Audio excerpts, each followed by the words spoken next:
Hello students, welcome you all again on digital platform of Mehta PG College and Institute of Technology. I am Dr. Sunil Chaudhary. आप सभी को सबसे पहले तो नववर्ष की हार्दिक शुभकामनाएं। नया साल आपके लिए समृद्धि, उन्नति और खुशहाली लेकर आए। ठीक है। 2021 में सब कुछ नया करने की सोचते हैं अपन, हर चीज़ को जो अपन ने 2020 में नया एक्सपीरियंस लिए कि 2020 में अपने इंस्टीट्यूट्स काफ़ी टाइम से बंद थे, अपन डिजिटल मोड पे आए, ऑनलाइन क्लासेज स्टार्ट हुई। ठीक है, बहुत सारी चीज़ें अपन ने लाइफ में सीखी, लेकिन उन जो एक्सपीरियंस अपन ने यूज किए हैं उनको आगे कंटिन्यू रखना है। ऐसा नहीं है कि नया साल आ गया तो अपन नए हिसाब से अपनी लाइफ को शुरू करते हैं। ये सब चीज़ें लाइफ में काम आने वाली हैं, तो इन चीज़ों का अपने को ध्यान रखना है। इसके बाद में अपन अपने जो मेन टॉपिक हैं उन पे आते हैं। बीएससी पार्ट फर्स्ट का अपना पेपर फर्स्ट चल रहा था। फर्स्ट का जो पेपर फर्स्ट है, डाइवर्सिटी ऑफ एनिमल्स। ठीक है, डाइवर्सिटी ऑफ एनिमल्स की अपन बात कर रहे थे, उसमें बहुत सारे टॉपिक्स पढ़े थे अपन ने। आज का जो अपना टॉपिक है वो अमीबा में रिप्रोडक्शन पढ़ना है अपने को। लास्ट लेक्चर में अपन ने फाइलम प्रोटोजोआ फाइलम पढ़ा था, उसके जनरल कैरेक्टर्स पढ़े थे, और उस फाइलम का जो एक मेंबर था वो अपन ने स्टार्ट किया था। अमीबा प्रोटियस की अपन बात कर रहे थे। तो अमीबा प्रोटियस में कल अपन ने उसमें कुछ चीज़ों का डिस्कस किया था, जैसे कि उसमें रेस्पिरेशन कैसे होता है, लोकोमोशन कैसे होता है, एक्सक्रेशन कैसे होता है, फूडिंग और डाइजेशन कैसे होता है, ये सब चीज़ें अपन ने डिस्कस कर ली थी। आज अपन बात कर रहे हैं अमीबा में कि अमीबा में रिप्रोडक्शन कैसे होता है।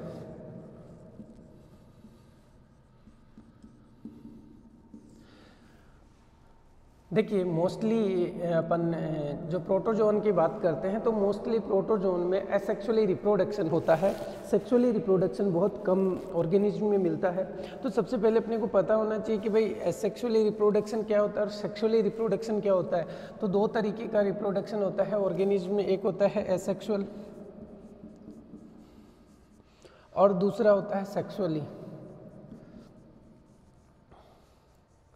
सेक्सुअली और एसेक्सुअली रिप्रोडक्शन। ठीक है, तो एसेक्सुअल रिप्रोडक्शन में अपन यहाँ बात कर रहे हैं कि मोस्ट ऑफ प्रोटोजोन में एसेक्सुअल रिप्रोडक्शन होता है, लेकिन कुछ ऑर्गेनिज्म ऐसा मानते हैं कि सेक्सुअली रिप्रोडक्शन होता है, या कुछ साइंटिस्ट ऐसा मानते हैं। जैसे पैरामीशियम में कॉन्जुगेशन होता है, अमीबा में भी कुछ साइंटिस्ट ऐसे मानते हैं कि कई बार दो ऑर्गेनिज्म फ्यूज होते हैं और उनमें न्यूक्लियस ट्रांसफ़र होता है तो सेक्सुअल रिप्रोडक्शन होता है, लेकिन ऐसा कभी देखा नहीं गया, इसलिए इसको ज़्यादा मान्यता नहीं मिली। लेकिन सेक्सुअल रिप्रोडक्शन की अपन यहाँ बात करेंगे। तो देखिए, सेक्सुअल रिप्रोडक्शन का मतलब है कि बिना गैमेट के फ्यूजन, बिना गैमेट फ्यूजन के अगर रिप्रोडक्शन हो रहा हो, यानी कि रिप्रोडक्शन में एक ही पेरेंट पार्टिसिपेट कर रहा हो, एक ही पेरेंट रिप्रोडक्शन में पार्टिसिपेट कर रहा हो, उसको अपन एसेक्सुअल रिप्रोडक्शन कहते हैं। और दूसरा, जहाँ गैमेट का फॉर्मेशन हो रहा हो, गैमेट फॉर्मेशन होता है, देन फर्टिलाइजेशन होता है, उसके बाद में जाइगोट का फॉर्मेशन होता है और फिर एडल्ट का डेवलपमेंट होता है।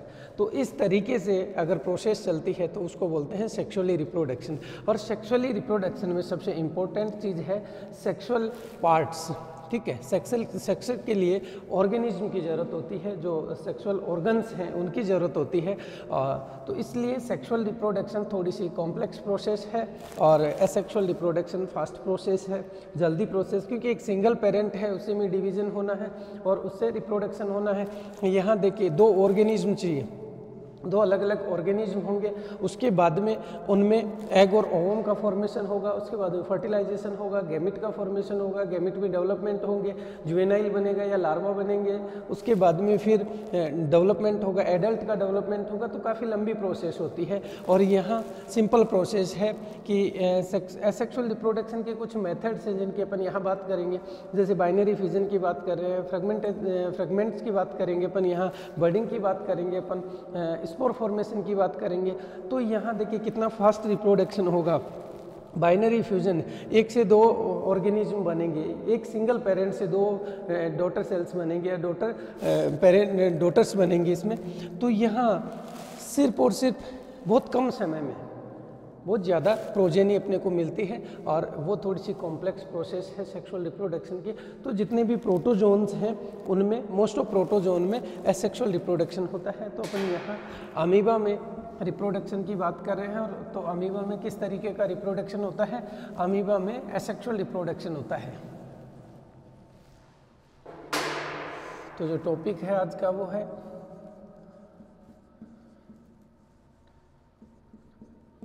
Reproduction in amoeba.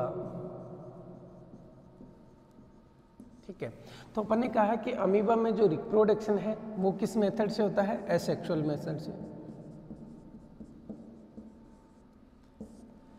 Asexual reproduction है। और एसेक्सुअल जो रिप्रोडक्शन है वो कितने तरीके से होता है? देखिए मैंने अभी कुछ टाइप्स बताए कि एसेक्सुअल जो रिप्रोडक्शन है वो कई टाइप्स का होता है।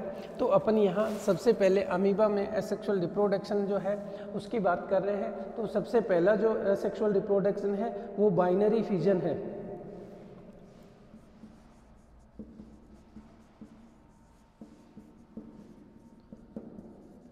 ठीक है, पहला जो एसेक्सुअल रिप्रोडक्शन का जो टाइप है वो है बाइनरी फिजन। बाइनरी फिजन का मतलब होता है द्विखंडन, दो भागों में डिवाइड होना। तो देखिए ये जो एसेक्सुअल रिप्रोडक्शन की प्रोसेस है सबसे सिंपल प्रोसेस है। ठीक है, सबसे सिंपल प्रोसेस है। इसमें जस्ट डिवीजन होते हैं, जैसा सेल डिवीजन होता है उसी तरीके का प्रोसेस है।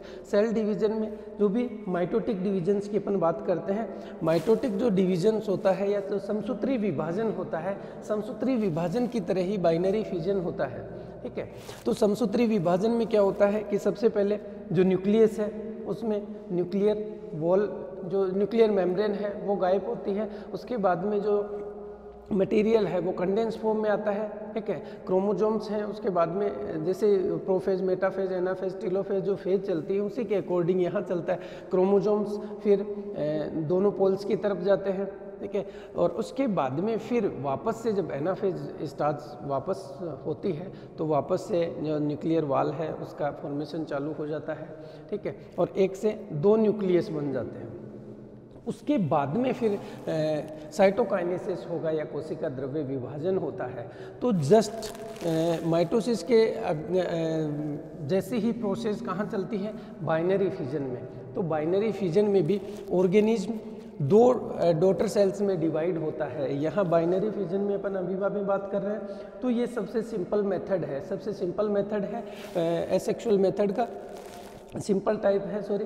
तो इसमें जब भी फेवरेबल कंडीशंस होंगी, जब भी फेवरेबल कंडीशंस होंगी तो अमीबा दो डॉटर सेल्स में डिवाइड हो जाता है। ठीक है, तो इसमें मैंने अभी आपको जैसे बताया कि जो प्रोफेज फेज है इसमें, तो उसमें अमीबा के जो सूडोपोडिया हैं, कल मैंने आपको बताया था कि अमीबा का जो स्ट्रक्चर है कुछ इस तरीके का है जिसमें सूडोपोडिया निकले रहते हैं। इनको अपन ने क्या कह रहे थे? फिंगर लाइक जो प्रोजेक्शंस हैं उनको नाम दिया था सूडोपोडिया। तो जो सूडोपोडिया है ये ख़त्म हो जाएंगे जब ये बाइनरी फिजन स्टार्ट करेगा। तो सूडोपोडिया कैसे, ये अपने सूडोपोडिया को सिमेट लेता है या कॉन्टैक्ट कर लेता है इनको। तो एक तरीके से मानिए इस शेप में आ गया, ये राउंड शेप में आ गया। तो सूडोपोडिया को समेट लेता है। सूडोपोडिया को समेटने के बाद में ये क्या है? गोल रूप में आ जाता है। ठीक है, और इसमें जो कॉन्ट्रैक्टाइल वैक्यूल्स है अंदर वो भी ख़त्म हो जाती है, क्योंकि जब सूडोपोडिया का फॉर्मेशन नहीं है, इसमें सूडोपोडिया नहीं है, इसका मतलब अब क्या कर रहा है ये ना तो फूड कर पाएगा ना लोकोमोशन कर पाएगा।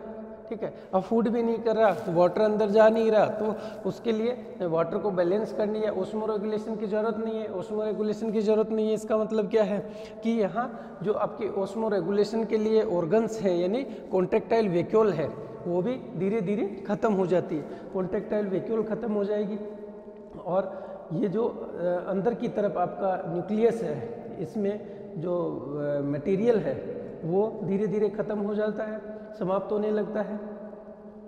उसके बाद में क्रोमोजोम कंडेंस हो जाते हैं और मेटाफेज प्लेट पे आ जाते हैं। ठीक है, मेटाफेज प्लेट पे आ जाएंगे। मेटाफेज प्लेट पे आने के बाद में धीरे धीरे ये दोनों तरफ, दोनों पोल्स की तरफ यानी स्पाइंडल फाइबर्स का फॉर्मेशन होता है और दोनों पोल्स की तरफ जाने लग जाते हैं। दोनों पोल्स पे पहुंचेंगे और उसके बाद में नेक्स्ट जो फेज है आपकी टीलोफेज होगी।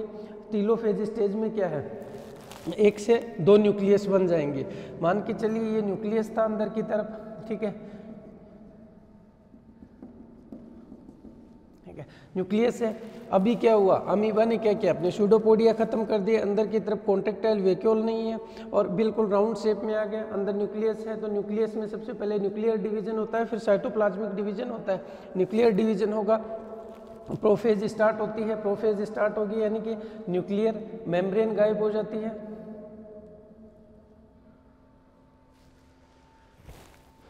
इस तरीके से प्रोफेज में क्या होता है, न्यूक्लियर मेम्ब्रेन गायब होने लग जाती है और अंदर का जो मटेरियल है वो धीरे धीरे कंडेंस फॉर्म में आने लगता है, ठीक है।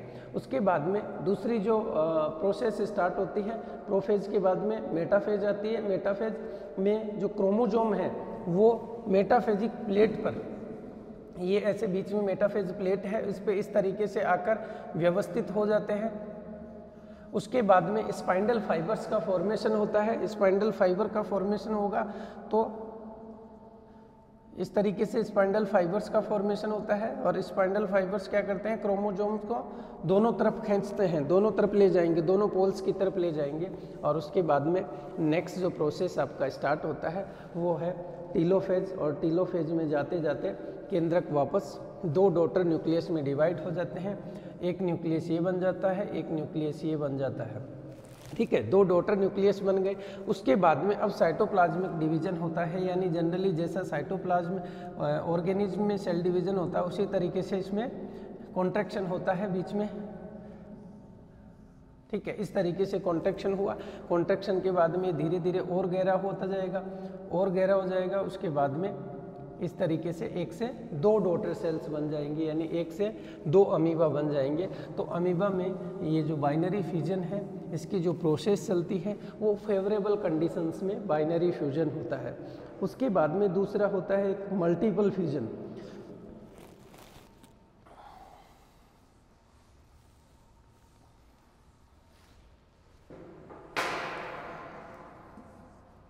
ठीक है, दूसरा जो प्रोसेस है वो है मल्टीपल फ्यूजन।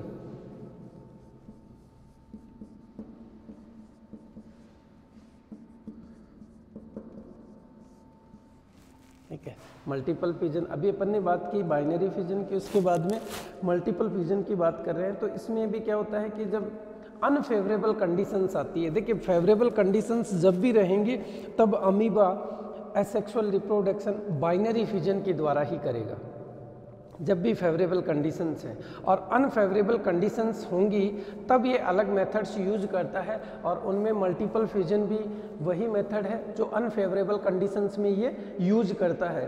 तो अनफेवरेबल जब कंडीशन होगी तो ये मल्टीपल डिवीजन करता है, और उस कंडीशन में ये क्या करता है, अपने चारों ओर 3 लेयर्स बना देता है, 3 लेयर सिस्ट बना लेता है। एक तरीके से 3 लेयर वाली पुटी का फॉर्मेशन कर लेता है और बिल्कुल निष्क्रिय हो जाएगा, ठीक है। 3 लेयर्स बन जाएंगी। मान के चलिए ये जो आपका अमीबा है इसमें मल्टीपल फ्यूजन हो रहा है। ये अमीबा, अभी अपन ने बात की थी कि जो अमीबा है वो क्या करता है, फ्यूजन करेगा तब राउंड शेप में आ जाता है, बिल्कुल अपने सूडोपोडिया को ख़त्म कर देगा और अंदर के जो भी ऑर्गन्स हैं उनको, साइटोप्लाज्म को कम कर लेगा और कॉन्ट्रैक्टाइल वैक्यूल ख़त्म हो जाएगी, ठीक है। तो अब इसमें क्या हो रहा है, ये क्या करता है, 3 लेयर का फॉर्मेशन कर लेता है। अंदर क्या था, न्यूक्लियस है, अब ये धीरे धीरे क्या करेगा,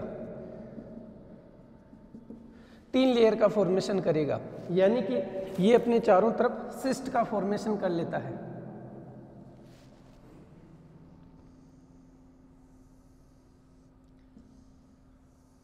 ठीक है, ये 3 लेयर का फॉर्मेशन हो गया, ठीक है। तो इसने क्या कर लिया, सिस्ट का फॉर्मेशन कर लिया। अब सिस्ट का फॉर्मेशन करने के बाद में क्या होता है, माइटोसिस होगा, और माइटोसिस से होने के बाद में तकरीबन 500 के आसपास माइक्रोन्यूक्लियाई बन जाएंगे। जो न्यूक्लियस है उसमें माइटोसिस होगा, माइटोसिस होने के बाद में छोटे छोटे माइक्रोन्यूक्लियाई बन जाते हैं, और नंबर में कितने होते हैं, 500 के आसपास माइक्रोन्यूक्लियाई बन जाते हैं। और ये माइक्रोन्यूक्लियाई एक तरीके से जाकर परिधि की तरफ व्यवस्थित हो जाते हैं। जो भी न्यूक्लियस है, मान के चलिए ये न्यूक्लियस था आपका, इसमें डिवीजन हुई और ये छोटे छोटे अंदर की तरफ 500 के आसपास माइक्रोन्यूक्लियाई बन गए,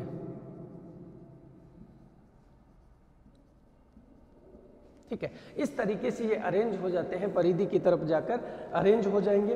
उसके बाद में फिर क्या होगा कि धीरे धीरे इनमें क्या होता है, साइटोप्लाज्म इकट्ठा होने लग जाता है अंदर वापस। साइटोप्लाज्म इकट्ठा होने के बाद में ये जिस फॉर्मेट में, यानी छोटे छोटे जो डॉटर न्यूक्लियाई हैं, ठीक है, डॉटर सेल्स जो इनसे बनेंगी उनको बोलते हैं अपन अमीबुला।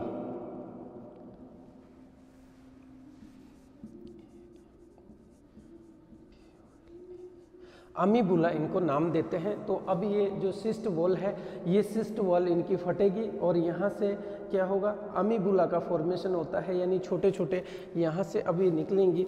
ये सिस्ट वॉल का फॉर्मेशन हो रहा था अभी, अब ये सिस्ट यहाँ से फटेगी तो यहाँ से ये अमीबा है, इनके चारों तरफ क्या है, साइटोप्लाज्म का फॉर्मेशन हो जाता है।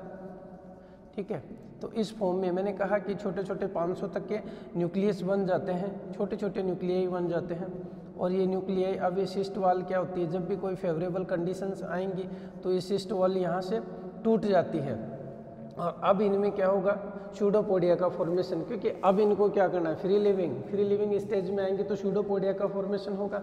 सूडोपोडिया का फॉर्मेशन होगा तो जैसे ही ये सिस्ट वॉल टूटती है, यहाँ से ये स्वतंत्र हो जाते हैं, फ्री हो जाएंगे। फ्री होने के बाद में सूडोपोडिया का फॉर्मेशन होता है। सूडोपोडिया का फॉर्मेशन होने के बाद में ये वापस से एडल्ट में कन्वर्ट होते हैं।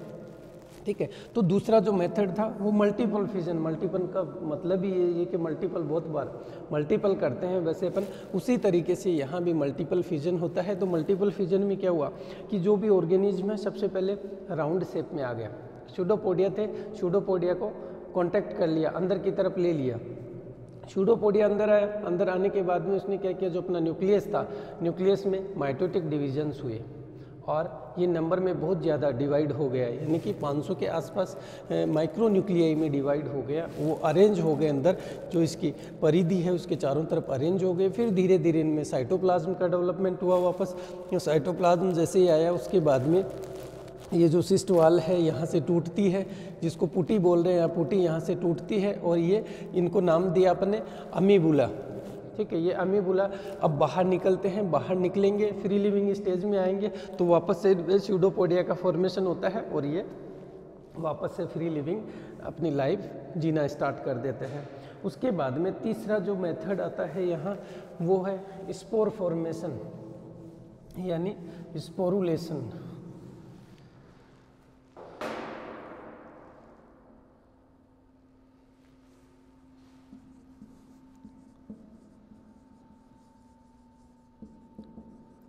स्पोरुलेशन, ठीक है, स्पोरुलेशन की बात कर रहे हैं अपन। तो ये भी देखिए कब होता है कि जब एक तरीके से मान के चलिए अनयूजुअल कोई कंडीशंस आती है, उन कंडीशंस में ही स्पोरुलेशन होता है। बाकी नॉर्मली तो अगर यूजुअल कंडीशंस होंगी तो उनमें ये एसेक्सुअल रिप्रोडक्शन करता है, लेकिन कभी अनयूजुअल कंडीशंस हुई तो उन या अनफेवरेबल कंडीशंस हुई तो उसमें अमीबा क्या करेगा कि स्पोरुलेशन के द्वारा एसेक्सुअल रिप्रोडक्शन करता है।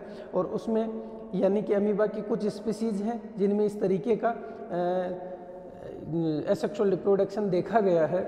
यहाँ देखिए इनकी जो मेम्ब्रेन है, जो न्यूक्लियस की मेम्ब्रेन है वो टूट जाती है। टूटने के बाद में जो क्रोमेटिन पार्टिकल्स हैं, कण हैं, वो कोशिका द्रव्य में बिखर जाएंगे और छोटे छोटे समूह में वो क्या करते हैं, इकट्ठे हो जाते हैं। धीरे धीरे इकट्ठे होंगे, उसके चारों तरफ फिर क्या है, मेम्ब्रेन का फॉर्मेशन हो जाता है, यानी सूक्ष्म केंद्रक बन जाते हैं और 200 के आसपास छोटे छोटे डॉटर न्यूक्लियाई बन जाते हैं।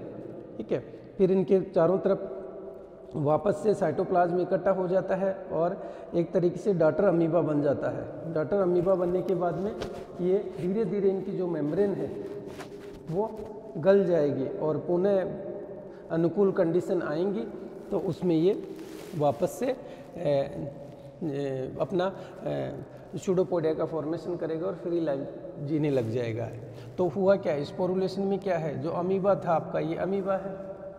ठीक है, अमीबा में न्यूक्लियस है अंदर की तरफ, तो न्यूक्लियस में क्या हुआ, न्यूक्लियस में डिवीजन से छोटे छोटे न्यूक्लियस बन गए। ठीक है, छोटे छोटे न्यूक्लियस, यानी कि जो अंदर की तरफ जो न्यूक्लियस है इसमें ये जो क्रोमेटिन इसकी न्यूक्लियर वॉल है, न्यूक्लियर मेम्ब्रेन है, वो टूट गई। टूटने के बाद में ये जो अंदर की तरफ क्रोमेटिन थे, क्रोमेटिन ग्रेन्यूल्स हैं छोटे छोटे टुकड़ों में।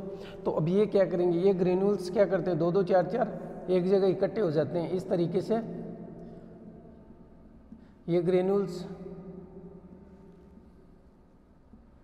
इस तरीके से इकट्ठे हो जाते हैं। अब इनके चारों तरफ वापस से न्यूक्लियर मेम्ब्रेन का फॉर्मेशन हो जाता है ऐसे।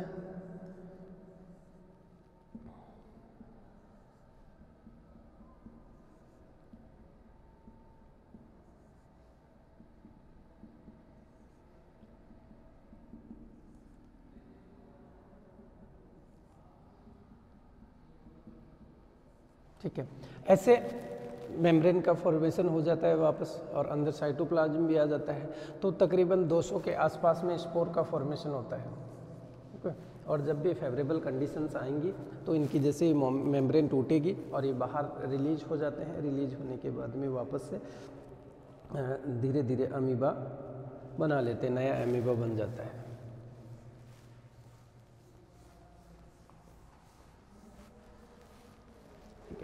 उसके बाद में नेक्स्ट अपन बात करते हैं रीजनरेशन।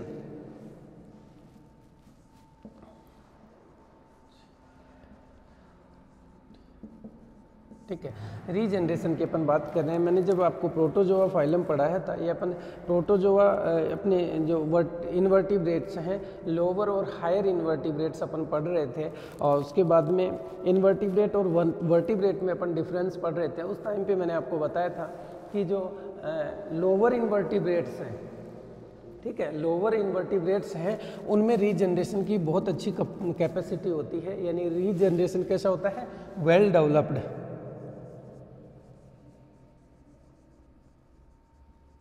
वेल डेवलप्ड रीजनरेशन होता है। यहाँ पे वेल डेवलप्ड रीजनरेशन होता है, यानी कि मान के चलिए अमीबा है, अमीबा में कोई भी, ये अमीबा का स्ट्रक्चर है, कोई भी मान लीजिए कहीं से भी इसमें कट लग जाता है तो तुरंत उसको तो रिपेयर कर ही लेता है। साथ में अगर इस तरीके से ये यहाँ से कट गया, कटने के बाद में ये पार्ट अलग हो गया तो ये भी नए अमीबा में कन्वर्ट हो जाता है। यानी कि इनमें रीजनरेशन की बहुत अच्छी कैपेसिटी होती है। तो रीजनरेशन के द्वारा भी ये नए ऑर्गेनिज्म का फॉर्मेशन कर सकते हैं। इसी तरीके से जैसे अपन लोअर इन्वर्टिब्रेट्स में बात करते हैं, प्लेटीहेल्मिन्थेस का मेंबर है प्लेनेरिया। प्लेनेरिया के आप जितने टुकड़े करेंगे उतने वो नए ऑर्गेनिज्म में डेवलप हो जाता है। ठीक है, तो इसी तरीके से अमीबा में भी रीजनरेशन के द्वारा भी एसेक्सुअल रिप्रोडक्शन होता है। ठीक है, उसके बाद में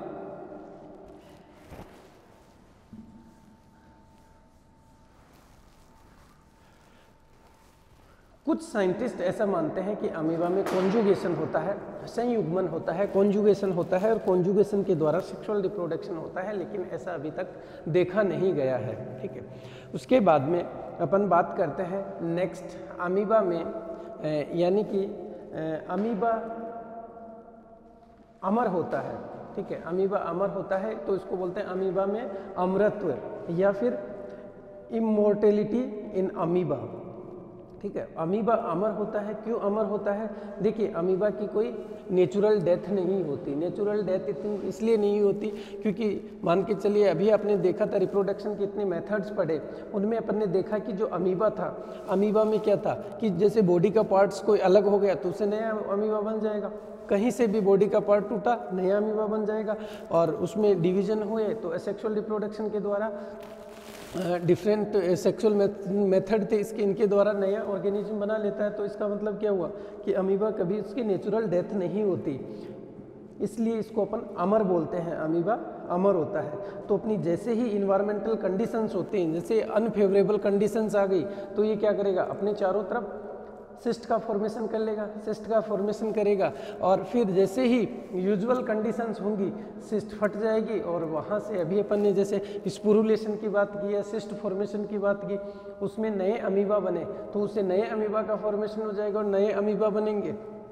तो नेचुरली है कि उसकी डेथ नहीं हो पा रही, मतलब अमीबा की नेचुरली डेथ नहीं होती, इसलिए अपन इसको बोलते हैं कि अमीबा अमर होता है।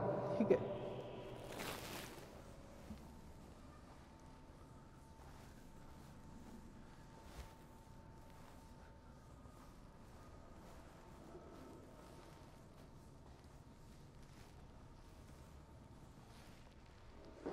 चलिए तो ये था अमीबा आपका। तो अमीबा में अपन ने बहुत सारी चीज़ें डिस्कस की कि अमीबा का सबसे पहले अपन ने क्लासिफिकेशन देखा कि अमीबा को कौन कौन सी क्लासेस में कैटेगराइज किया है। उसके बाद में अपन ने अमीबा जो प्रोटियस है, यानी कि अमीबा की सबसे बड़ी जो स्पीसीज है अमीबा प्रोटियस, उसकी अपन ने बात की। सबसे पहले इसकी साइज़ और शेप देखी कि साइज़ और शेप में कैसा होता है। उसके बाद में अपन ने उसमें लोकोमोशन के लिए डिफरेंट थ्योरी दी गई थी। लोकोमोशन अपन ने कहा था कि अमीबा में सूडोपोडिया के द्वारा लोकोमोशन होता है, लेकिन सूडोपोडिया का फॉर्मेशन कैसे होता है उसके लिए डिफरेंट थ्योरीज दी गई थी। उनमें कई थ्योरियों की अपन ने बात की थी, जैसे कि अपन ने कॉन्ट्रैक्शन हाइड्रोलिक थ्योरी की बात की, फाउंटेन थ्योरी की बात की थी। उसके बाद में अपन ने सोल्जेल थ्योरी की बात की थी, वॉकिंग मोमेंट थ्योरी की बात की थी, रोलिंग मोमेंट थ्योरी की बात की थी। लेकिन सबसे परफेक्ट जो थ्योरी थी वो अपन ने सोल्जेल थ्योरी को माना था, यानी सोल का जेल में कन्वर्ट होना और जेल का सोल में कन्वर्ट होना, वो सबसे परफेक्ट थ्योरी थी। ठीक है। उसके बाद में फिर अपन ने अमीबा में रेस्पिरेशन की बात की थी कि अमीबा में रेस्पिरेशन जनरल बॉडी सरफेस के द्वारा होता है। उसके बाद में एक्सक्रेशन की बात की थी और ओस्मो रेगुलेशन की बात की थी। और आज अपन ने जो अपना टॉपिक था एसेक्सुअल रिप्रोडक्शन की बात की कि अमीबा में एसेक्सुअल रिप्रोडक्शन कैसे होता है। ठीक है। उसके डिफरेंट मेथड्स अपन ने डिस्कस किए कि बाइनरी फिजन के द्वारा या मल्टीपल फिजन के द्वारा या फिर स्पोर फॉर्मेशन के द्वारा या फिर सिस्ट फॉर्मेशन के द्वारा अमीबा में एसेक्सुअली मेथड रिप्रोडक्शन होता है। ठीक है। रीजनरेशन की भी अपन ने बात की कि प्रोटोजोन में रीजनरेशन की अच्छी कैपेसिटी होती है, उसके द्वारा भी वो नए ऑर्गेनिज्म का फॉर्मेशन कर सकते हैं। तो इस तरीके से अपन ने अमीबा प्रोटियस के बारे में डिस्कस किया। इसके बाद में अपन जो नया टॉपिक है अपना वो स्टार्ट करते हैं अमीबा में।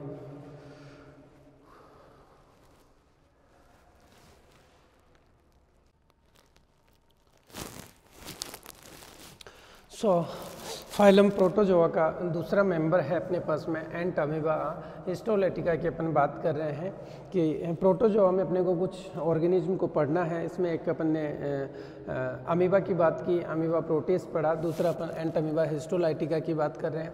देख, एंट अमीबा हिस्टोलाइटिका एक तरीके से एक एंडोपैरासाइट है। ठीक है, एंडोपैरासाइट की तरह ये काम करता है। ये ह्यूमन में अमीबा एक डिसेंट्री डिजीज कॉज करता है।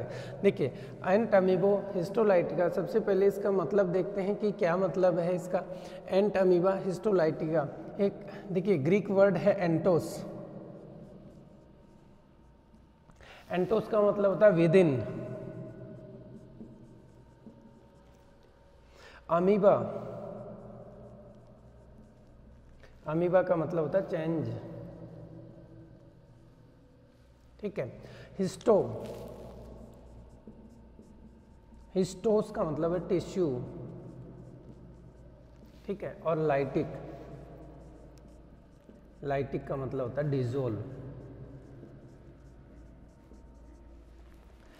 देखिए, नाम से कितनी चीजें स्पष्ट हो रही हैं अपनी यहाँ पे कि देखिए, एंट अमीबा हिस्टोलाइटिका की अपन बात कर रहे हैं तो एंटोस जो वर्ड है इसका मतलब होता है विद इन।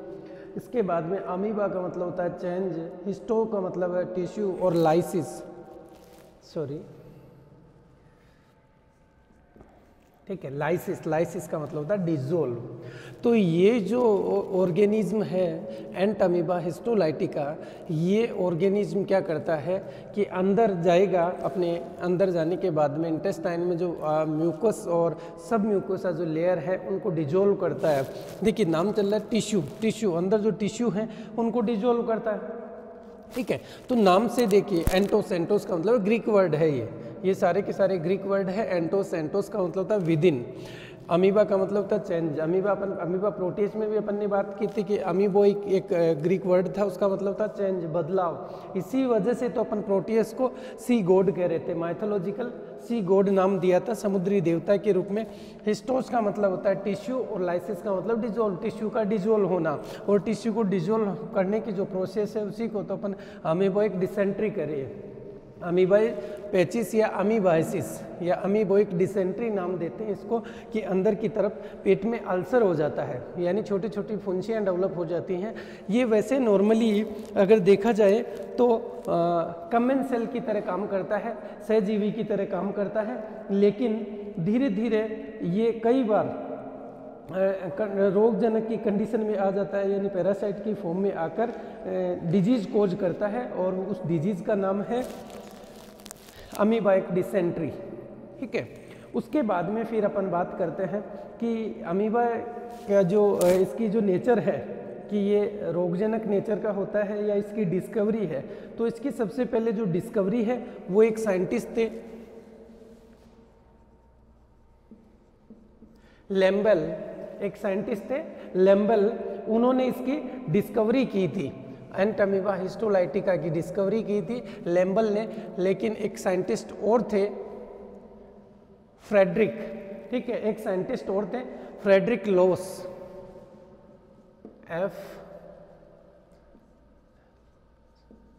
फ्रेडरिक लॉस एक साइंटिस्ट हैं। इन्होंने इसकी जो पैथोजेनिक यानी रोगजनक जो स्टेज है उसके बारे में बताया था, या रोगजनक जो स्वभाव है उसका, उसके बारे में बताया कि ये पेचिस में रोग डेवलप करता है, और इसको अमीबाइक पेचिस या अल्सर जिसको अपन बोलते हैं, छोटी छोटी अंदर फुंसियाँ डेवलप कर देता है, तो उसको अमीबाइक डिसेंट्री नाम देते हैं। उसके बाद में देखिए इसके अपन डिस्ट्रीब्यूशन की बात करते हैं। डिस्ट्रीब्यूशन कहाँ कहाँ पे मिलता है, ये नॉर्मली उन एरियाज़ में मिलता है जहाँ पे एक तरीके से देखें कि समशीतोष्ण जो एरिया है वहाँ पे मिलता है। इसके अलावा मैक्सिको, चीन, भारत और दक्षिणी अमेरिका के कुछ भागों में बहुत ज़्यादा मात्रा में पाया जाता है ये, ठीक है। और ज़्यादातर इसका जो संक्रमण है वो आप देखेंगे बच्चों में, मतलब एक तरीके से जो छोटे बच्चे होते हैं उनमें इनका संक्रमण कम होता है, लेकिन जो मिडिल एज के बच्चे होते हैं उनमें इनका संक्रमण बहुत ज़्यादा देखने को मिलता है। अगर अपन पूरे वर्ल्ड की बात करें तो 10% तक पॉपुलेशन अमीबाइक डिसेंट्री डिजीज से या एंट अमीबा हिस्टोलाइटिका से प्रभावित है, इफेक्टेड है, ठीक है। और पूरे वर्ल्ड में अगर देखा जाए तो 1 लाख तक 1 लाख डेथ कोज करता है, 1 लाख तक डेथ इसी से होती है, एंट अमीबा हिस्टोलाइटिका से होती है। यानी कि जो सर्वाधिक जो डेथ हो रही हैं उनमें ये तीसरे नंबर पर, जो पैरासाइट से डेथ होती है उसमें तीसरे नंबर से जो डेथ हो रही है वो इसी ऑर्गेनिज्म से होती है।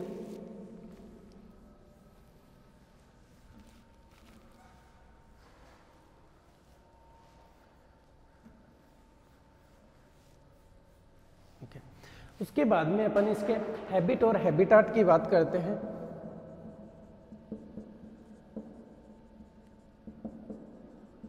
ठीक है, हैबिट और हैबिटाट की बात करते हैं। स्वभाव और आवास कैसा है इसका, तो मैंने बताया कि अभी ये इंटेस्टाइन का एंडोप्रजीवी है, अंदर की तरफ रहता है इंटेस्टाइन में, और सामान्यतः बड़ी आंत या कोलन के ऊपर वाले एरिया में पाई जाता है। लार्ज इंटेस्टाइन या कोलन के जो ऊपर वाला एरिया है वहाँ पे ये मिलता है, ठीक है। और कभी कभी यहाँ से ये लीवर में चला जाता है, लीवर से उसके बाद में लंग्स में जाता है, और लंग्स के बाद में ब्रेन में भी चला जाता है। जब बहुत ज़्यादा ये मतलब डिजीज़ की फॉर्म में आ जाता है, डिजीज़ कोज करने लग जाता है, तो ये लीवर में चला जाएगा, लीवर से लंग्स में चला जाएगा, और लंग्स से ब्रेन में चला जाएगा, और ब्रेन में जाने के बाद में कि ये इतना हानिकारक हो जाता है कि उसके बाद में डेथ हो जाती है। आप देखेंगे तो ये सबसे पहले क्या करता है, म्यूकस और सब म्यूकस जो लेयर हैं उनको डिजोल्व करता है। अभी नाम ही दे रहे थे अपन कि लाइटिक जो टिश्यूज हैं, हिस्टोलाइटिक नाम इसी बेस पे रखा गया है, टिश्यूज को डिजोल्व करता है। तो म्यूकस और सब म्यूकस जो लेयर हैं उनको ये डिजोल्व कर देता है, यानी कि पेट के अंदर पेचिस रोग डेवलप, जिसको आप अल्सर बोलते हैं, छोटी छोटी यानी फुंसियाँ डेवलप हो जाती हैं अंदर की तरफ, ठीक है। उसके बाद में फिर अपन बात करते हैं इसकी मॉर्फोलॉजी की, यानी कि दिखने में कैसा होता है। हैबिट और हैबिटाट में अपन ने देखा है कि ये एंडोपैरासाइट की तरह काम करता है, अंदर की तरफ होता है इंटेस्टाइन में। और अब उसके बाद में दिखता कैसा है, मॉर्फोलॉजी की बात करते हैं। देखिए मॉर्फोलॉजी का मतलब होता है बाह्य आकारिकी कैसी है इसकी।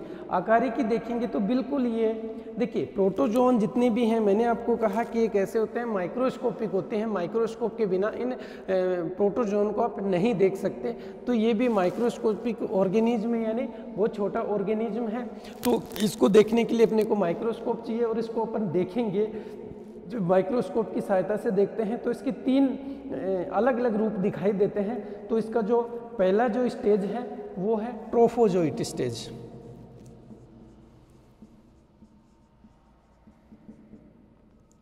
ट्रोफोजोइट, ठीक है, ट्रोफोजोइट, या इसको दूसरा नाम देते हैं मैग्ना।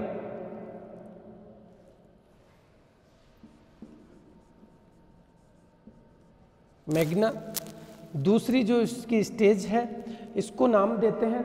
इसके बाद में दूसरी स्टेज को अपन प्रीसिस्टिक और माइन्यूटा। प्रीसिस्टिक,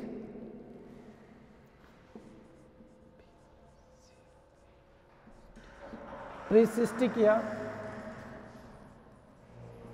माइन्यूटा, और तीसरी जो स्टेज है उसको बोलते हैं सिस्टिक स्टेज।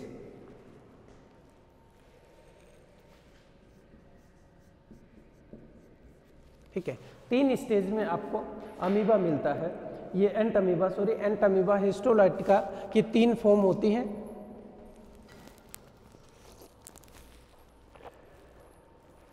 एक फॉर्म है ट्रोफोजोइक स्टेज या मैग्ना, दूसरी फॉर्म है प्रीसिस्टिक या माइन्यूटा, तीसरी फॉर्म है सिस्टिक। ठीक है, सबसे पहले अपन मैग्ना फॉर्म या ट्रोफोजोइट फॉर्म की बात करते हैं। तो ये जो फॉर्म है सबसे एक्टिव फॉर्म है।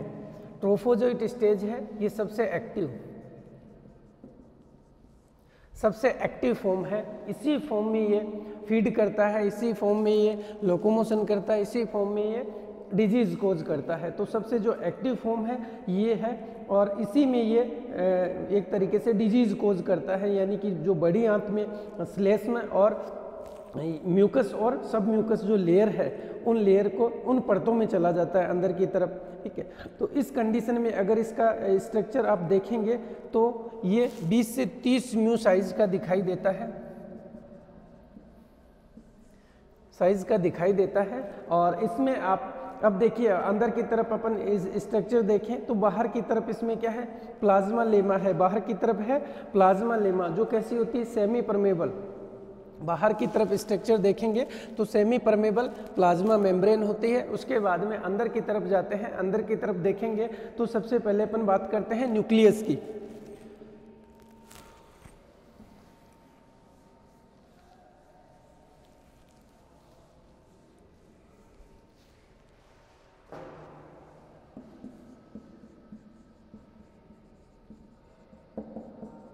ट्रोफोजोइट स्टेज की बात कर रहे हैं अपन। ठीक है, इसमें अपन ने कहा सबसे बाहर की तरफ क्या है, कोशिका कला या प्लाज्मा मेम्ब्रेन है जो कि सेमी परमेबल होती है, और अंदर की तरफ इसमें अंदर की तरफ साइटोप्लाज्म है, और साइटोप्लाज्म में बिल्कुल क्लियर एक्टोप्लाज्म और एंडोप्लाज्म है। बिल्कुल अंदर की तरफ एंडोप्लाज्म और बाहर की तरफ एक्टोप्लाज्म। एंडोप्लाज्म में जो भी ऑर्गेनेल्स हैं वो प्रेजेंट हैं, और बाहर की तरफ थिक जो लेयर है वो एक्टोप्लाज्म की है। ठीक है, तो अंदर की तरफ अपन देखते हैं कि क्या क्या चीजें हैं। सबसे पहले अपन बात कर रहे हैं अंदर क्या है, न्यूक्लियस।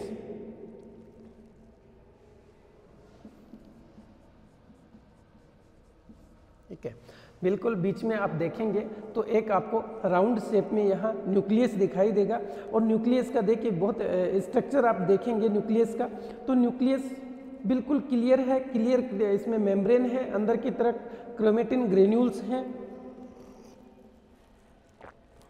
और चारों तरफ छोटी छोटी रेज निकली हुई है, यानी पहिए का जैसा आकार होता है, पहिए की ताड़ी होती है, उसी तरीके का न्यूक्लियस का स्ट्रक्चर होता है। यहाँ देखिए अपन देखते हैं न्यूक्लियस किस तरीके का दिखाई देता है। देखिए जो न्यूक्लियस है आपको इस तरीके का न्यूक्लियस है, जिसमें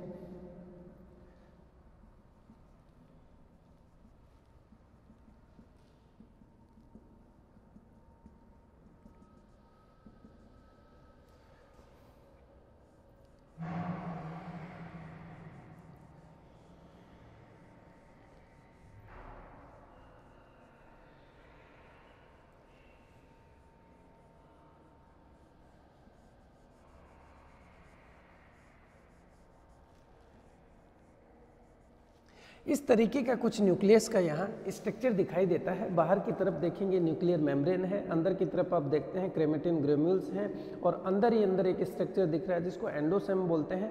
और ये आपकी जो स्ट्रेंस हैं इधर की तरफ, ये या इनको रेज बोलते हैं, ठीक है। ये न्यूक्लियर मेम्ब्रेन या न्यूक्लियर प्लाज्मा लेमा है, बाहर की तरफ न्यूक्लियर मेम्ब्रेन बोल सकते हैं इसको अपन। ये ग्रेन्यूल्स हैं, क्रोमेटिन ग्रेन्यूल्स, और इसके बाद में ये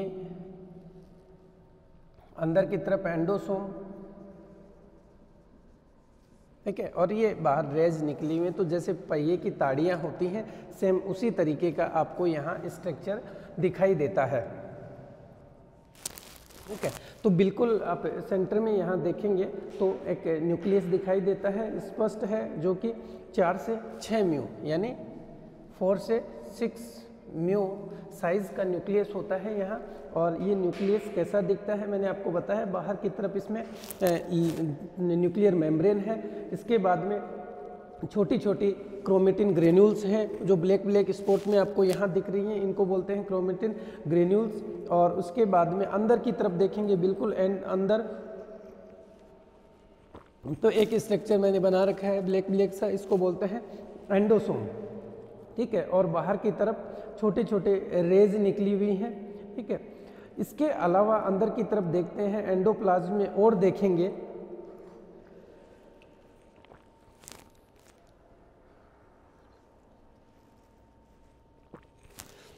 तो न्यूक्लियस के अलावा उसमें आपको और बहुत सारी चीज़ें दिखाई देती हैं। उसमें फूड वैक्यूल्स हैं, अंदर की तरफ फूड वैक्यूल्स हैं, साथ ही में आपको क्योंकि ये अंदर की तरफ है म्यूकस और सब म्यूकस लेयर को डिजोल्व करता है, उन्हीं को खाता है अंदर से, तो साथ में आरबीसी और डब्ल्यूबीसी भी आपको दिखाई देंगे। ये बैक्टीरियाओं को खाता है तो अंदर आपको कुछ बैक्टीरियाज भी दिखाई देंगे अंदर की तरफ। तो ये सारी की सारी कहाँ प्रेजेंट होते हैं, एंडोप्लाज्म में प्रेजेंट होता है, ठीक है। इनमें ध्यान रखना कॉन्ट्रैक्टाइल वैक्यूल्स एब्सेंट होती है। अपन ने कहा कि प्रोटोजोन में क्या होता है, कॉन्ट्रैक्टाइल वैक्यूल प्रेजेंट होती है, किसके लिए, ऑस्मो रेगुलेशन के लिए। लेकिन यहाँ ये क्या एंडोपैरासाइट है, तो अंदर का जो अपनी जो इंटेस्टाइन है उसमें जो सॉल्यूशन है, ठीक है। ये देखिए एंडोपैरासाइट क्या करते हैं, डाइजेस्टेड मटेरियल को लेते हैं, ये म्यूकस और सब म्यूकस लेयर में रहता है, यानी कि नेचर में कैसा है, आइसोटोनिक नेचर का होता है, इसलिए यहाँ ओस्मो रेगुलेशन की ज़रूरत नहीं होती। तो कॉन्ट्रैक्टाइल वैक्यूल्स यहाँ एब्सेंट होती हैं। सिर्फ अंदर आपको जो एंडोप्लाज्म है उसमें न्यूक्लियस दिखाई देगा। न्यूक्लियस के अलावा फूड वैक्यूल्स हैं, फूड वैक्यूल्स के अलावा आरबीसी डब्ल्यूबीसी या कुछ बैक्टीरियाओं को खाता है ये, तो बैक्टीरिया जो आपको वहाँ दिखाई देंगे, ठीक है। उसके बाद में नेक्स्ट अपन यहाँ बात करते हैं तो स्यूडोपोडिया, जो मोर्फोलॉजी की बात कर रहे हैं अपन ट्रोफोजोइट स्ट्रक्चर की, तो बाहर आपको दिखाई देते हैं स्यूडोपोडिया,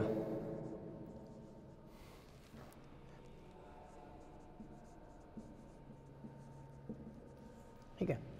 स्यूडोपोडिया दिखाई देंगे बाहर, और स्यूडोपोडिया यहाँ अमीबा की तरह स्यूडोपोडिया नहीं बनते, यहाँ सिर्फ एक ही स्यूडोपोडिया दिखाई देता है। जो ट्रोफोजोइट स्टेज है उसमें एक ही स्यूडोपोडिया बनता है, इसलिए इसको मोनोपोडियल बोलते हैं, मोनोपोडियल।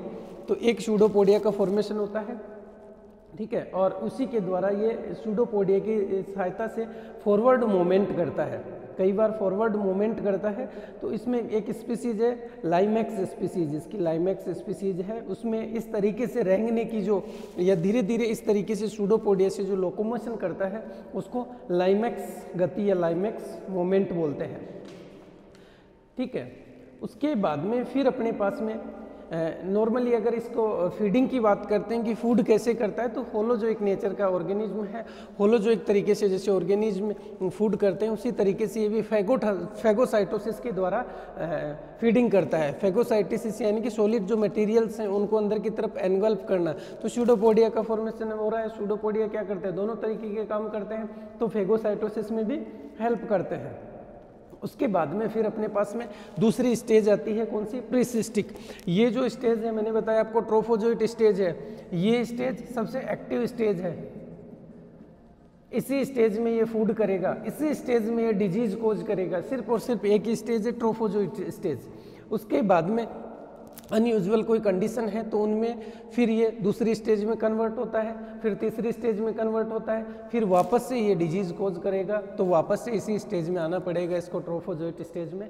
तो अपन बाकी की 2 स्टेज हैं, प्रीसिस्टिक और सिस्टिक जो स्टेज हैं उनकी अपन कल बात करते हैं। इसके अलावा फिर अपन इसमें देखेंगे कि रिप्रोडक्शन कैसे होता है, इसके बाद में इसमें अमीबाइसिस जो डिजीज़ है उसका ट्रांसमिशन और इन्फेक्शन कैसे होता है, ठीक है, और इसके लक्षण क्या क्या होंगे, किस तरीके से अपन इसको आइडेंटिफाई कर सकते हैं, इसके जो साइकिल है वो कैसे चलती है। देखिए ये मोनोडाइजेनेटिक होता है, यानी मोनोजेनेटिक